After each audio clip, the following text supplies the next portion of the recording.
So we're looking at Earth. We're going to go visit her prison, see where Full House star Lori Loughlin is going to be spending 2 months, although let's be prepared for her to get out early. She's going to get out early and terrorize the land. No, it's not. Here we go. We're flying into the Earth, zooming in on California. Boom. Okay, we've paused above Los Angeles. If you're looking on screen, this is Los Angeles. I'm mousing over the kind of core of Los Angeles. I live somewhere in a spotty right around there. So the downtown is roughly right there, the little cutie. And this big blue blob is where all the octopuses have sex. Okay? So I'm somewhere between downtown and where the octopuses bang. And now we fly even a little further. Google Studio does these stupid auto E's. I didn't feel like fixing it. We're zooming in above. Now we're above into the desert area. Ooh, bam. The complex of 3 large facilities. This is the prison she's going to be staying at. Medium security. You got to have prisons for the occasional white person that can't afford a good enough attorney to get them out of jail. 2 months. So we're tightening in on the shot there. This is actually Google Earth Studio. It gives you this ability to keyframe and control it, and it's like, wow, this is kind of cool.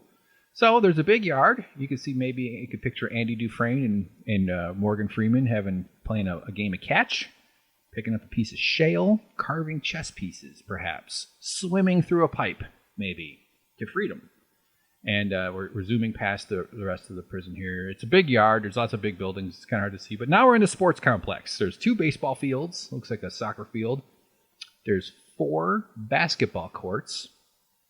So they'd say there's 6 hoops. That's nice. I mean, I'm not against prisoners having any of this, by the way. I'm for a rehabilitative model like Norway does.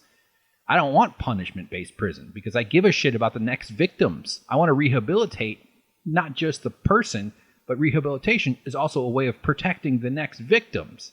If you reduce the number of victims over time by proper rehabilitation, you will reduce the profits of the prison industry and the police industry and the weapons industry. Anything that makes money off of fear benefits from a cruel prison system. They want it to be brutal. It also fits with this, it's not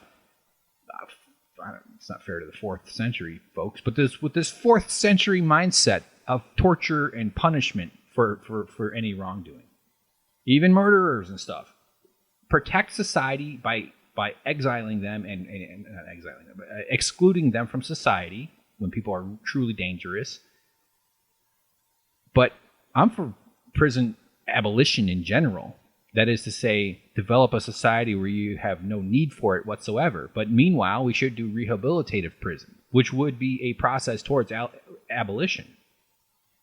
I have not done a lot of reading on this, and I'm sure there's a lot more sophisticated analysis to be had on it. So please do not accept anything I say as some kind of authority whatsoever. But we're looking at tennis court. I heard tennis courts. Oh yeah, we zoom in on the. Oh, that was just a little too quick there. Hold on. They're not. If these are tennis courts, they don't have doubles. Normally, there's a line outside. It's hard to see. It's a little tough shot. But yeah, there's looks like some tennis courts. There's another thing here. This must be volleyball, right? Over here on the right. Looks like a volleyball court. You got some tents. You got some canopies. You know, it's a desert, so they're going to need some shade. Shade is one of the necessities for human life in the desert. We're not all Gila monsters. So yeah, there's the facilities. That's where she's going. She picked out a good one. So one thing's funny. If you search for it on Google Maps, so what we just watched was Google Earth Studio. But so if you search for it on Google Maps, you can kind of see it. You get the same satellite shot. There we are. You can see the names of the roads and the little. But there's the funny thing is over here on the left, you get reviews. There's 3.4 stars out of 5 for the Federal Correctional Institution in Victorville. There's also a thing called USP Victorville, which I think is some kind of different corrections thing. Maybe that's the one she's going to. Who knows? So let's read the reviews. This is so weird. There's reviews for. Look, it even says prison. It says prison right there on the Google screen. Click on it. Here are the reviews. Number 1, I deliver a load. Wow, it is nice to go to this place. Everybody are wonderful, polite. Thanks. From Francisco Urrela. That's either someone having a laugh or the guy actually delivers there and just felt like he wanted to say he likes delivering there. Richard Murillo says the mattress was thin and the food sucked, honestly. Worst Airbnb I've ever experienced. Ha, ha. I think you're kidding around, aren't you, Richard? Cole Stewart says rooms were smaller than expected and the on-site restaurant left something to be desired. Room service was not an option. I think he stole the other guy's joke. These internet comedians are stealing jokes. No, it's obviously parallel thinking. Mark Hansen.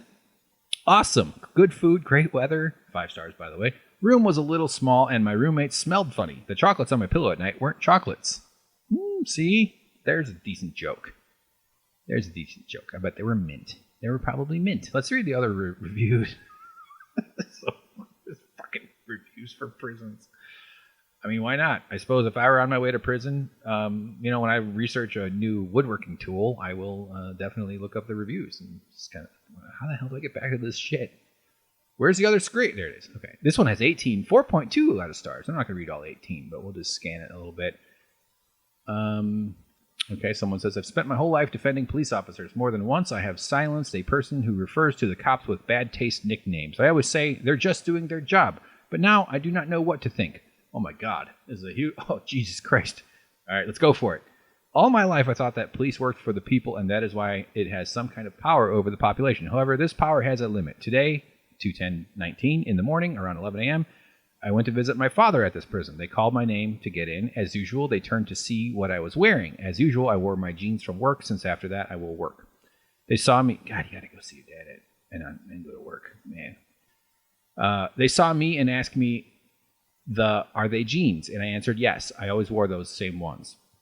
They asked me again the question 3 times, and the answer did not change. They did not believe me and told me to go to the car to change. I told them that my mother left us there and that we'll come back at 3 p.m. Their answer was that we had to wait for her in the waiting room. I borrowed the phone and my mom did not answer, so we had to wait in the room. 20 minutes passed and the lady, now alone, came back and told me that if I wanted to call again, I said yes.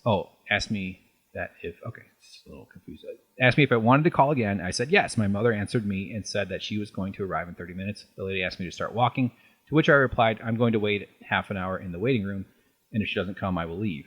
And she said, you cannot be waiting here for half an hour. You have to get out and walk down the street. I asked her, is it really? And she said, yes, and start now. This was in Victorville. It was about to rain. It was windy and super cold. Apart from this, I had my sister, who was 12 years old, and my brother of 7. Oh, my God. In which I had the idea of sending 2 children of that age to walk down the street with that weather, without a cell phone and without money. Where is the moral respect? Wow, man. Jesus. 24 likes on that post. Boy, oh boy. This is crazy. Oh, shit. I clicked on that. Man. What? Wow. This is so weird. Someone wrote great employer. Okay, one more. I don't know if it's... I'm just reading it.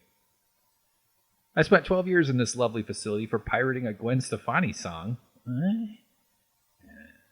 I mean, they do threaten you with like major punishments for pirating. That's why I'm like, ooh, well, got to burn my old hard drives. That's filled with Gwen Stefani songs. The same one. Gotta say, was so pleased with the intense hospitality of my fellow inmates that I would probably pirate her full. Okay, yeah, it's joking around. The food was exquisite. Let's get to the next one.